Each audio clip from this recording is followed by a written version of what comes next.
I hope everybody's doing well. This is our fifth video. Today I'm going to talk about pitch shots.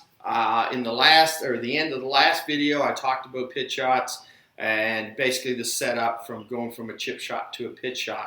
We're going to talk a little bit about that today, and then I'm also going to talk a little bit about the woods. The pitch shot is basically an extension of your chip shot.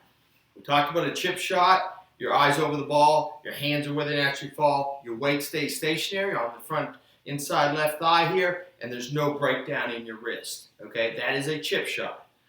As you go to a pitch shot, the only thing different is that I might have a slight hinge in my hands to get more leverage. The more leverage gives me more distance. The club selection that you're going to use is also going to determine the distance. If you are hitting a pitch shot with a pitching wedge, less lofted, you're obviously going to have less height on the ball, and you're also going to get a little bit more distance. Your wedge can range anywhere from 48 degrees to 60 degrees, so there's quite a bit of difference as far as the distance the ball will travel and the height the ball will go. So a pitch shot really is extension of a chip shot. The only thing different is we're going to hinge our hands. So to determine how far we hit it, we have to do this through practice. And what we want to try to do is we want to make sure that when we take a club back, okay, and we hinge, that the rhythm that we got going through the ball and then impact is the same for each shot, okay? So if I get quicker with my hands, that can result in a further shot. So we want to develop a rhythm so that how we determine distance is strictly by how long we take the club back. Okay, so if I set my hands, just think of me as a clock, 12 o'clock here, 6 o'clock here. If I set my hands to 7 o'clock and hinge, how far does the ball go? I set my hands to 8 o'clock and hinge, how far does the ball go? 9 o'clock, 10 o'clock, 11 o'clock. And that's what we need to do in order to figure out how far we hit the ball. If we have the same rhythm going through, the only thing we've done is created more leverage, and that more leverage is going to advance the ball different lengths. Pretty simple. But one of the keys here is you have to keep the weight stationary, okay? You just rotate around your spine. You don't slide your hips. You don't transfer the weight right side to left side like I've taught you with the full shot, okay? You really want to keep that weight stationary, and that way your head stays still. By your head staying still, you make better contact. Again, you have to be looking at the golf ball. You have to keep your head down throughout this shot. Jack, I want to bring Jack in just to go ahead and hit a couple pitch shots for us. Normally, in this part of the class that we would have a net set up, and we'd have targets, and we'd actually have you hitting towards the net, and that way you could get instant feedback on how you're doing on a 50 or 40-yard shot. Okay, so Jack, go ahead and hit one or two of these. Watch his hands. There you go. How far is that, Jack? Probably like 50 yards. Okay, so let's do a 30-yard pitch.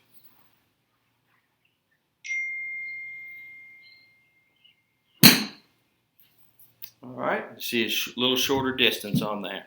All right, let's do a little longer shot.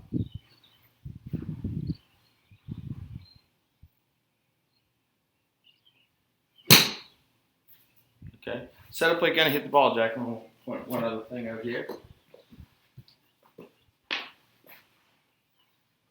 Now, if you notice how close Jack's feet are together, his actual aim is actually inside left heel off here, but it looks like it's on his back foot, and that's fine. As long as his club's coming back, we want that club to be straight here, okay? We don't want it to come inside. We want it to be straight back to limit our arc in this particular shot. It makes contact with the ball right through. It makes it a straighter line. Anytime he brings his club inside or outside, you're going to create the ball to be a pull or a push, because of the fact that your hands will not get in the same position every time. So you really want the club coming straight back and right onto the golf ball. That way you get that direct line in order to get your target straight on. Go ahead, Jack. One more shot here.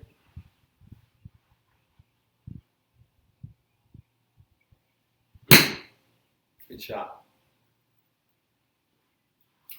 All right. These are very easy shots. However, you've got to put a lot of time practicing to be able to get the distance control down. For a beginner, it's a much tougher shot.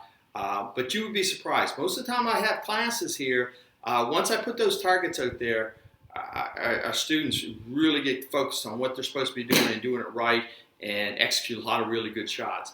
And that's the one thing, when you make practice fun. In other words, you test yourself or you compete with somebody else on these particular shots. If you get a little more focused on what you're doing, you tend to do a much better job with it. But this is strictly a shot that requires a lot of practice. You have to work on your distance through how far you take your hands back, and you really got to get a good rhythm. So the way you get good rhythm is strictly by practice. Okay. Now I am going to talk about woods and drivers. In the next class, I'm going to talk about sand play and kind of give you a review, which will come out hopefully this week. And I've had a few issues last week in order to get all those things ready. I had to, as far as my video. Excuse me on this, but I've been a little behind on where I want it to be right now. So I'm going to get caught up today again with the woods, but I also am going to work on the sand and do the review together with the sand. Okay.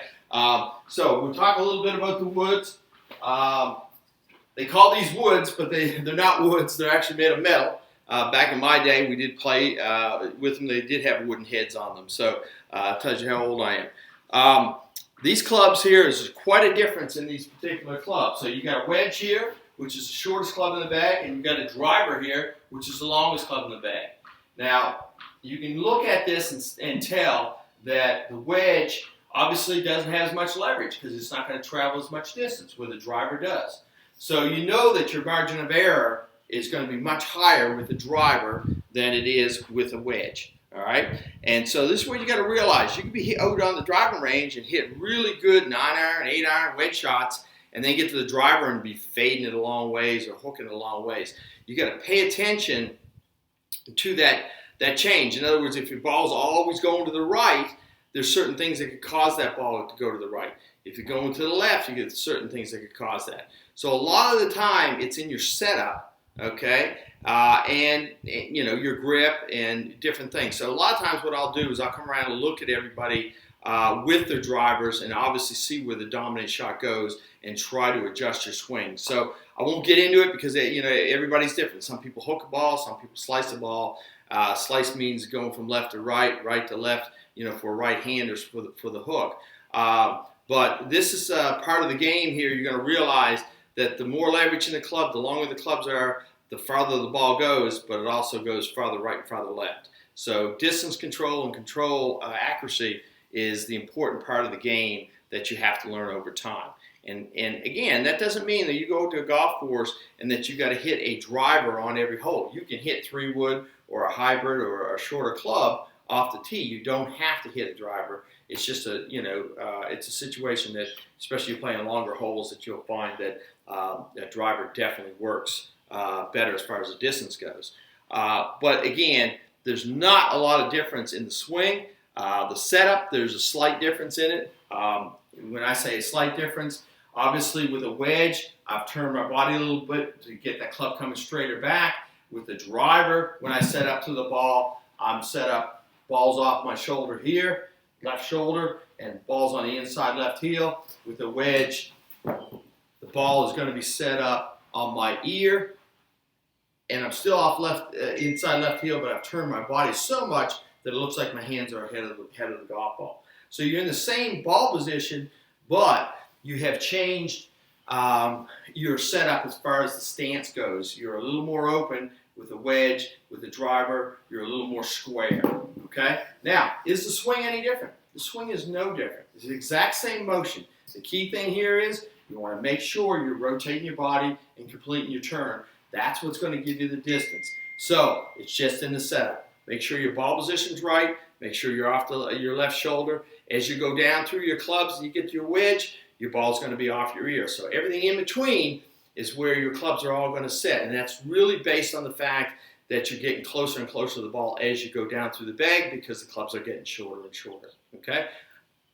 Thus, also your distance on the club as far as the ball goes is going to be shorter. Okay? Anyways, what I recommend you do, and I said it in the last class, if you get the chance, and the weather's getting better in most places of the country, depending on where you are, you can go in your backyard, you can chip some golf balls, you can hit some pitch shots, you can set up a bucket. If you've got that area, it's much easier to be able to set up a trash can or something and try to hit the ball into the can. If you don't have it, it's a little harder in the inside where you might have a couch or something you could chip into. But I know under these circumstances it's a little tough for golf class, but we try and do what you can. I will say this: I don't know if everything is going to be lifted here on the 8th, but if you are a senior and you are here and they have lifted things and you want to come out to be able to hit a few balls on dry range, you are in town, I will try to work that out with you too, providing it's all right with the school. But that's something you can email me and tell me, and I will try and work that definitely out with you, providing the school has lifted everything on the 8th, like I think is planned. But it may be a little later. I'm not exactly sure. When that time period comes along, if they're going to extend that or not. Anyhow, any questions, please email me. I'll be sending one more video out. It's going to talk about the sand. It's going to talk about fairway sand. It's going to talk about greenside bunkers. And I'll give a quick review, just talking strictly about the golf swing and different setups and different things that we've talked about here already. Again, any questions, please email me. I hope you enjoy.